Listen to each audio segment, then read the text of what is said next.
안녕하십니까, 이준원과 함께하는 건강의 지혜 시간입니다. 오늘은 비타민 이렇게 섭취하면 해롭다 하는 그 두 번째 시간을 갖겠습니다. 왜냐하면 지난번에 엑기스만 간략하게 말씀을 드렸더니 너무나 많은 분들이 관심을 보이고 질문을 하셔서 그 질문에 대한 답변을 하겠습니다. 비타민에 관련지어서 비타민도 일종의 보조식품이잖아요. 그런데 단백질 보충제는 어떻습니까 하는 질문을 하셨어요. 근데 단백질 보충제도 역시 여러분들의 몸무게를 중심으로 해서 1kg당 1g의 단백질 보충제를 초과하시면 몸에 해로울 수도 있고요. 그 다음에 그것이 지방으로 변할 수 있습니다. 그리고 내가 만약에 물혹이 있다 했을 경우에 그 문제가 되나요 하는 질문을 하셨는데, 사실은 물혹하고 콩팥 기능하고는 관련이 없을 가능성이 많습니다. 그렇지만 주치의와 함께 그 상의를 하시고 콩팥 기능 검사를 하셔서 전혀 문제가 없으면은 킬로그램당 1g 정도를 섭취를 하시고, 그렇지 않을 경우에는 또 콩팥이 문제가 있을 경우에는 한 절반으로 줄여보시는 것이 좋을 것 같습니다. 그리고 지난번에 암 환자가 그 복용하는 비타민 위험할 수 있다. 그리고 대표적으로 비타민 A와 비타민 E를 설명을 드렸더니, 그러면 종합 비타민은 어떻습니까 하는 질문을 했습니다. 왜냐하면 많은 분들이 지금 종합 비타민을 그냥 메디슨 캐비넷에 놓고 다 드시잖아요. 그래서 이 종합 비타민에 대해서 자세하게 설명을 드리겠습니다. 비타민은 두 가지로 크게 나눌 수가 있는데요. 지용성이 있고 수용성이 있습니다. 지용성은 기름에 녹는 것이고 수용성은 물에 녹는 것이죠.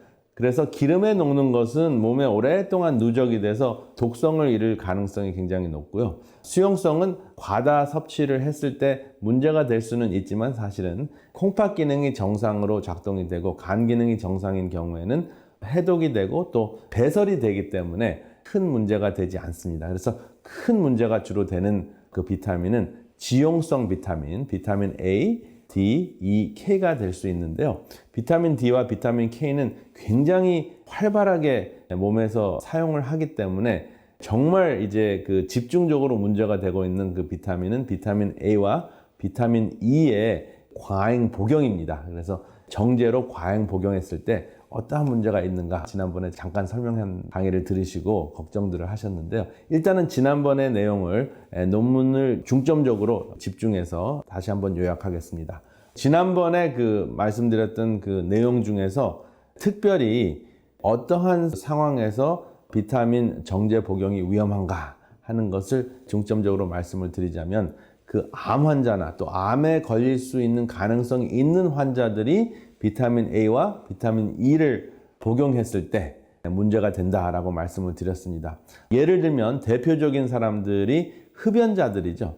그래서 흡연자들을 두 그룹으로 나누어서 한 그룹은 베타캐로틴 정제를 복용하게 하고, 한 그룹은 아무것도 복용하지 않게 하고, 또 한 그룹은 당근을 복용을 하게 했습니다. 당근을 복용한다는 것이 조금 어색하죠. 당근을 섭취하게 했습니다.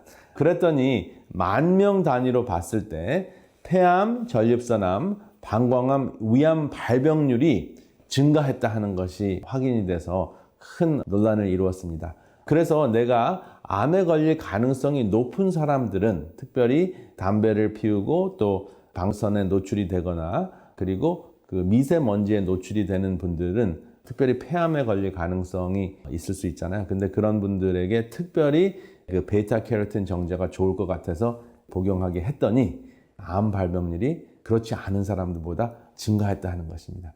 그런데 그것은 아무것도 섭취하지 않은 사람들, 복용하지 않은 사람들과 비교했을 때 증가했는데, 그 사실 당근으로 베타캐로틴을 섭취한 사람들은 오히려 다양한 그 암 발병률이 감소됐다 하는 것이 확인이 됐습니다. 그러니까 사실은 그 정제로 농축된 것을 드시는 것보다는 당근으로, 홀푸드로, 음식으로 같은 양이나 또 소량이라도 여러분들이 베타캐로틴을 섭취하는 것이 훨씬 더 좋다 하는 것입니다. 그리고 당근 같은 경우에는 날것으로 드시는 것보다 살짝 익히시거나 살짝 데치셔서 드시면 베타캐로틴 그 흡수량이 훨씬 더 증가합니다. 그런데 중요한 것은 당근은 다른 좋은 물질들이 함께 포장이 되어 있고 섬유질도 있고 하기 때문에 암을 유발하지 않는다, 암 발병률이 증가하지 않는다 하는 굉장히 중요한 사실이 밝혀졌습니다. 그리고 비타민 E의 경우도 굉장히 여러분들이 중요하게 잘 귀 기울이셔야 되는데요. 비타민 E의 경우는 50mg을 몇 년 동안 복용하게 했습니다. 정제로. 그랬더니 방광암, 위암, 그리고 심장병이 오히려 증가했다 하는 것입니다. 그러니까 여러분들이 조금 내가 음식도 제대로 못 먹고 채소도 못 사 먹고 그 영양 상태가 빈약하기 때문에 비타민이라도 좀 잔뜩 먹어야지 라고 생각하신 것이 사실은 좋다고 생각했는데 해가 될 가능성도 있다 하는 것입니다. 여기 보면 종합 비타민 레이블이 있는데요. 비타민 A, C, D, E, K 그리고 다양한 B 컴플렉스 비타민이 있고 그리고 무기질이 있는데요. 여기에서 중요한 것은 제가 말씀드린 대로 물에 녹는 것, 수용성, 비타민 B 컴플렉스와 그 다음에 무기질은 여러분들이 물을 잔뜩 드시면 사실은 배설이 될 가능성도 있고 또 해독이 비교적 쉽게 되는데요. 비타민 A, D, E, K, 지용성 비타민은 해독이 좀처럼 되지 않는다. 왜요? 지방에 누적이 되기 때문에, 쌓이기 때문에 그렇게 말씀을 드렸습니다. 그러면 어느 정도의 비타민을 섭취했을 때 혹은 복용했을 때 이러한 문제가 생길까요? 그래서 이것을 제가 비타민 A의 경우와 비타민 E의 경우를 말씀을 드리고 싶은데요. 비타민 D나 비타민 K는 몸에서 활발하게 사용하기 때문에 오히려 독성이 일어나는 것이 그렇게 흔하지 않는데 A와 E는 굉장히 흔할 가능성이 있는데요. 여기 보면 종합 비타민 그 정제가 가지고 있는 양이 어떤 경우에는 지금 하루에 필요로 하는 수치보다 훨씬 더 많을 수가 있습니다. 그리고 비타민 A가 좋다고 생각을 해서 베타캐로틴의 모양으로 그 좋다고 생각해서 25mg이 가까운 양을 섭취를 하게 되면 문제가 되는데요. 많은 경우에는 25mg을 섭취하는 것은 그렇게 쉽지는 않습니다. 그렇지만 종합 비타민을 일반적으로 한 알씩 드시게 되면은 비타민 A 과잉 복용할 가능성은 없는데 비타민 E를 제가 보니까 과잉 복용할 가능성이 있더라고요. 여기 보니까 비타민 E의 경우에는 이 비타민 병에는 60 IU, International Unit이 있는데 하루에 필요한 양의 200%거든요. 근데 여기 보면은 그 하루에 필요한 양이 비타민 E의 경우는 15mg 정도거든요. 15mg인데 여기 60 IU이기 때문에 사실은 여기는 200% 2배라고 되어 있는데 사실은 거의 3배가 됩니다. 그러니까 3배가 되니까 밀리그램으로 따지면 45mg이잖아요. 그러면 45mg이면은 독성이 될 수 있는 그 50mg, 제가 조금 전에 말씀드렸던 비타민 E 과잉 복용에 이르는 양의 그 비타민을 섭취하게 되는 거예요. 그래서 이 비타민 그 병에 들어있는 그 내용물은 비타민 A는 위험하지 않은데 비타민 E는 위험할 가능성이 있습니다. 그러니까 여러분들이 25mg과 50mg을 기준으로 해서 다른 비타민 정제도 한번 비교해 보시면 내가 이것이 과잉 섭취가 되고 있구나 하는 것을 아실 수가 있습니다. 그렇기 때문에 비타민을 정제로 이렇게 복용을 하시게 되면 이렇게 좀 걱정을 하게 돼요. 그래서 사실은 비타민 E를 정제로 복용하는 것보다 그 채소와 음식으로 섭취하는 것이 훨씬 더 좋다라고 말씀을 드렸습니다.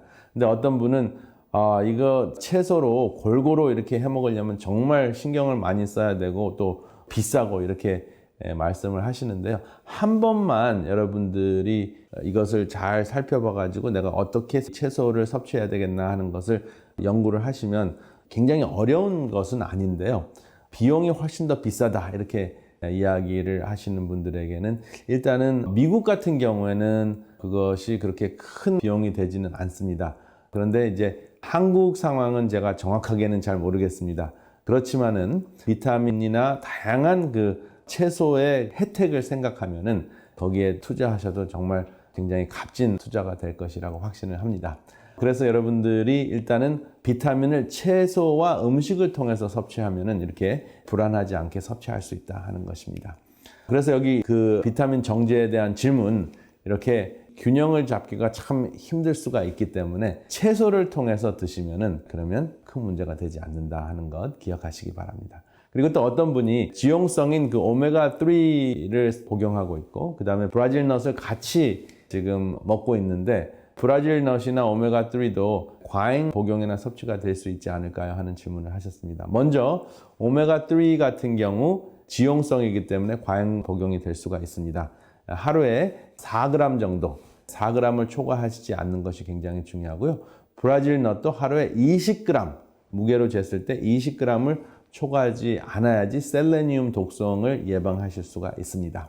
그래서 이 두 물질도 굉장히 중요합니다. 오메가3 같은 경우에는 사실은 그 4알 정도 드시면 여러분들의 중성 지방도 감소시킬 수가 있습니다. 그런데 브라질 넛이 감소시키는 LDL과 다른 것이기 때문에 오메가3와 브라질 넛을 같이 드시는 것은 괜찮으신데 양을 초과하시지만 않으면 됩니다. 오메가3 하루에 4알인데요. 2알 드시는 것이 굉장히 좋습니다. 왜냐하면 한꺼번에 3알이나 4알을 드시면 그 위산이 역류되는 그러한 그 현상이 일어날 수가 있고요. 그래서 오메가3는 중성지방을 감소시키고 브라질 넛은 좋은데 4알, 이것도 4알이니까 기억하기 쉽네요. 두 가지가 다 4알인데 4알 정도 큰 거를 섭취하시면은 브라질 넛 20g이 되거든요. 그래서 알로 따지면은 4알씩 하루에 드시면 좋은데 나눠서 드시면은 역류 현상도 일어나지 않고 또 중독성도 여러분들이 예방하실 수가 있습니다. 그리고 여러분들의 중성지방과 콜레스테롤 감소하시고, 그리고 여러분들의 눈의 그 윤활유도 훨씬 더 많이 분비할 수 있는 그러한 역할을 하고요.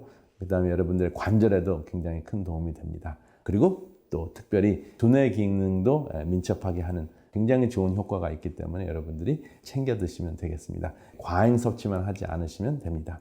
말씀드린 대로 비타민 B 컴플렉스는 C와 같이 수용성이기 때문에 장기적으로 조금 과다 섭취를 한다고 해도 큰 문제가 되지는 않지만 이것도 여전히 과다 섭취를 하게 되면은 후유증이 생길 수가 있는데 거의 여러분들이 비타민 B 컴플렉스나 비타민 C는 후유증을 별로 체험하시지 못하실 것입니다.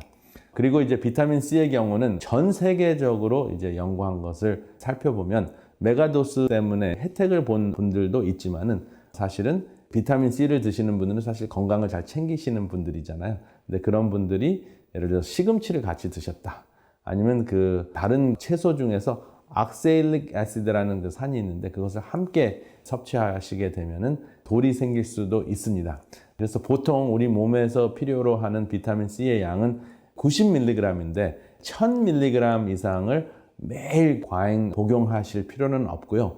비타민 C의 경우는 많이 드시면 좋은데 음식을 통해서 드시는 것이 더 좋다는 것이 전 세계적인 연구 결과입니다. 극소수인 경우에 굉장히 그 면역력이 약하신 분들에게는 단기적으로 비타민 C 섭취가 도움은 됐지만 장기적인 복용에 있어서는 논란이 여전히 있습니다. 그런데 음식을 통해서 비타민 C를 섭취를 하게 되면 전혀 문제가 되지 않고, 특별히 그 비타민 C가 많다고 생각되는 그 오렌지 종류나 귤 종류보다 더 많은 것이 무엇이냐면 고추 종류입니다. 그래서 초록색 고추보다는 붉은색 고추가 2배 이상 더 많은 비타민 C를 함유하고 있습니다. 그래서 음식을 통해서 비타민 C를 섭취하시면 참 좋겠습니다. 그리고 여러분들의 그 종합 비타민, 바로 여기 음식에 있습니다. 조금 처음에는 복잡할 수 있고 또 이게 비싸다 싶을 수도 있는데 여러분들이 다른 데서 조금 절약을 하시더라도 그 음식을 통한 종합 비타민에 여러분들의 건강을 투자하시기 바랍니다. 그래서 비타민 정제는 내가 결핍 현상이 있을 때는 도움이 될 수가 있는데 장기적으로 과다 섭취할 수 있는 그 위험이 혜택보다 더 많기 때문에 정제를 복용하는 것은 제가 권해드리지 않고요. 종합 비타민도 마찬가지입니다. 그걸 일일이 다 봐가지고 이건 초과됐네, 초과 안 됐네 이렇게 걱정을 하셔야 될 수가 있잖아요. 그런데 음식으로 드시게 되면은 그것을 걱정하시지 않고 골고루 무지갯빛 채소를 드시게 되면 그냥 미리 준비만 하시면 종합 비타민을, 비타민 수용성이든 지용성이든 다양한 비타민을 건강하게 섭취할 수 있는 그 방법입니다. 그래서 이 이야기를 드리면 또 그러면은 무지갯빛 채소가 좋은 것은 알겠는데 그것을 익혀 먹어야 되나요? 아니면 생으로 먹어야 되나요? 하는 질문이 있습니다. 그래서 이것에 대한 그 내용을 제가 이미 자세하게 설명을 드린 영상이 있습니다. 그래서 이 영상을 참고하셔서 어떻게 채소를 섭취하시는 것이 좋은지 정확하게 한번 살펴보시고 여러분 삶 속에 적용하시고 건강하게 여러분들의 그 비타민 섭취를 하시기를 바랍니다. 감사합니다.